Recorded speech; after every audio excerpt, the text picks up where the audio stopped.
কখনো কি শুনেছেন আস্ত একটা দোতলা বা তিনতলা বাড়ি বাজার থেকে কিনে আনা যায়? অবিশ্বাস্য হলেও মুন্সিগঞ্জের ঘরের হাটেই পাওয়া যায় কাঠ ও টিনের তৈরি এই ঘরগুলো। মুন্সিগঞ্জ মানে নদীবেষ্টিত জনপদ।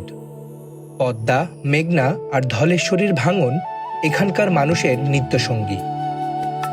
আর এই প্রাকৃতিক দুর্যোগ থেকেই জন্ম নিয়েছে এক অনন্য স্থাপত্য ভাবনা। ব্রিটিশ আমলে বারবার ভিটেমাটি হারানো মানুষগুলো এমন এক ঘর চাইলেন যা বিপদের সময় খুলে দ্রুত সরিয়ে নেওয়া যায়। আর এভাবেই জনপ্রিয় হয়ে ওঠে টিন ও কাঠের তৈরি এই রেডিমেড ঘরগুলো।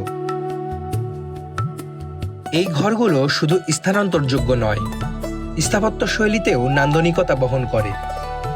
একসময় বার্মার লোহা কাঠ ব্যবহার হলেও এখন নাইজেরিয়ান লোহা কাঠ আর সেগুন কাঠ দিয়ে তৈরি হয় এই বাড়িগুলো। একটি লোহা কাঠের ঘর অনায়াসেই টিকে যায় ৫৫ থেকে ১০০ বছর। এই ঘরগুলোর সবচেয়ে বড় বৈশিষ্ট্য হলো এদের ভেন্টিলেশন। পর্যাপ্ত আলো বাতাসের ব্যবস্থা থাকায় আবহাওয়ার সাথে সাথে ঘরগুলো দ্রুত ঠান্ডা ও গরম হয়। বিক্রমপুর, লোহজং ও মুন্সিগঞ্জের এই বাড়িগুলোর দাম শুরু হয় ২ লাখ থেকে প্রায় ১ কোটি টাকা পর্যন্ত, যা ঘরের আকার ও কাঠের গুণগত মান ভেদ করে সর্বোচ্চ ২৫ কোটিও হতে পারে। মজার ব্যাপার হলো এই ঘরগুলো কেনার পর সামান্য লোকসানে আবার পুরনো হিসেবেও বিক্রি করা যায়।